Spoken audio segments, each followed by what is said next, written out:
खासदार कल्याण काळे यांनी गटविकास अधिकाऱ्याला कामकाजाबाबत चांगलंच सुनावलं। सिल्लोड तहसील कार्यालयात कल्याण काळे यांनी अधिकारी आणि पदाधिकाऱ्यांची आढावा बैठक घेतली।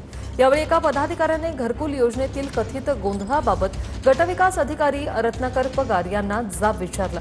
त्यांच्यावरून दोघांमध्ये शाब्दिक बाचाबाची झाली। अखेर कल्याण काळे यांनी मध्यस्थी करत या अधिकाऱ्याला चांगलंच सुनावलं। प्रश्न माझा कोणी मूळ प्रश्न आहे यात शॉर्टकट मध्ये सांगा। ओरिजिनल कामं बी चालून डुप्लिकेट किती चालू याचाच प्रश्न उत्तर द्या। सांगा खासदार साहेबांसमोर बंद करायची का नाही? बंद प्रश्न माझा करायची का?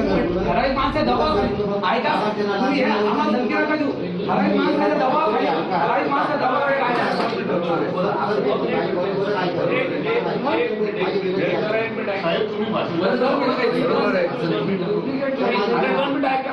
तुम्ही देऊ राहिले लोकांना दादागिरी करायची।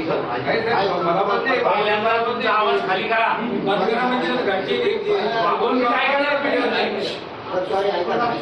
सॉरी बिरी काही नाही। ऐका आलेल्या पदाधिकाऱ्यांना तुम्ही असं बोलणार असेल सुधार याद राखा। नाही सॉरी सर, तो विषय नाही, फक्त माझी एक विनंती। अरे तुम्ही असं बोलणार जसं काय तुमच्या घरातून पैसे देऊ लागले। तर भिवंडीत यंत्रमाग कारखाना कोसळून दुर्घटना घडली। नागाव परिसरातील 100 फूट रोड परिसरात ही दुर्घटना घडली। पालिका अधिकारी अग्निशमन दल सध्या घटनास्थळी पोहोचले। भिवंडीत यंत्रमाग कारखाना कोसळून ही दुर्घटना घडलेली आहे। हे दृश्य आपण पाहतोय किती मोठ्या स्वरूपात नुकसान झालेलं आहे। सध्या पालिका अधिकारी आणि अग्निशमन दलाचे जवान घटनास्थळी पोहोचलेले।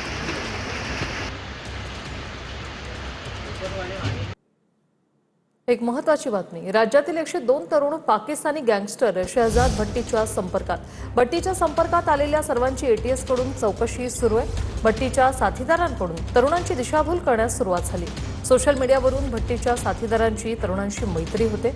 आपल्या पाल्यावर नजर ठेवा, तसंच सतर्क रहा असं आवाहन एटीएसने केले। आबिद जाट उर्फ आबिद छल, अजमल गुजर, हमाद मेनन, राणा हुसैन, अशरफ बशीर आलम भट्टीचे हे साथीदार भारतीय तरुणांमध्ये जाळं पसरवण्याचा प्रयत्न करतायत असं एटीएस कडून सांगण्यात आलंय।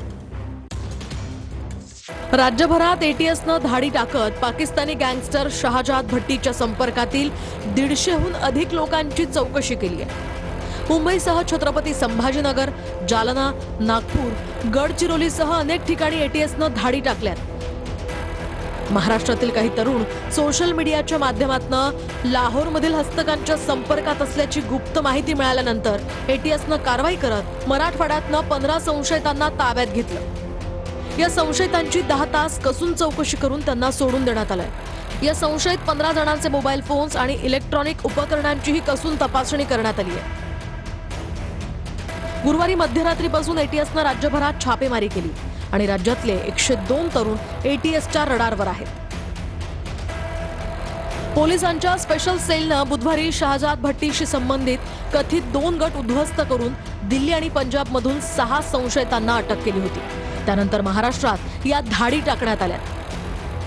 महाराष्ट्र एटीएसच्या विशेष पथकांनी मुंबई, ठाणे, कुर्ला, वांद्रे, जोगेश्वरी, नवी मुंबई, मीरा रोड, भाईंदर यासह सांगली, सातारा, बीड, जालना, धाराशिव आणि छत्रपती संभाजीनगरसह राज्यभरातील 150हून अधिक संशयास्पद ठिकाणी एकाच वेळी छापे टाकले।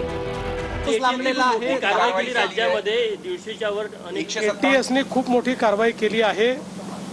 या संदर्भात सगळी माहिती लवकरच आपल्याला देऊ, पण भरपूर गोष्टी या कारवाईमध्ये मिळालेल्या आहेत। या कारवाईचा मुख्य रोख पाकिस्तानातील लाहोरचा मूळ रहिवासी असलेला शहजाद भट्टी याच्या डिजिटल नेटवर्कवर आहे। शहजाद भट्टी हा पूर्वी ऑनलाईन कंटेंटच्या माध्यमातून सोशल मीडियावर सक्रिय होता, मात्र आता तो दुबईत बसून गुन्हेगारी टोळ्यांचे आंतरराष्ट्रीय नेटवर्क चालवत असल्याचं उघड झालंय। देशव्यापी मोहिमेअंतर्गत एटीएसनं मराठवाड्यात एकूण 15 ठिकाणी धाडी टाकल्या। यामध्ये सर्वाधिक कारवाया छत्रपती संभाजीनगरात झाल्या असून तिथून 10 जणांना ताब्यात घेण्यात आलं। याशिवाय जालना जिल्ह्यातनं 2, धाराशिवमधून 2 आणि बीड जिल्ह्यातनं 1 अशा एकूण 15 जणांची एटीएसच्या पथकानं अज्ञात स्थळी चौकशी केली। आबिद जाट उर्फ आबिद छल, अजमल गुजर, हम्माद मेनन, राणा हुसैन, अशरफ बशीर आलम हे भट्टीचे साथीदार देशात नेटवर्क पसरवतात। फेसबुक, टेलिग्राम, इंस्टाग्राम, व्हॉट्सअप या समाज माध्यमांचा वापर करून हे नेटवर्क विणलं जात आहे। त्यामुळे एटीएसनं संशयित तरुणांच्या पालकांना सतर्कतेचं आवाहन केलंय.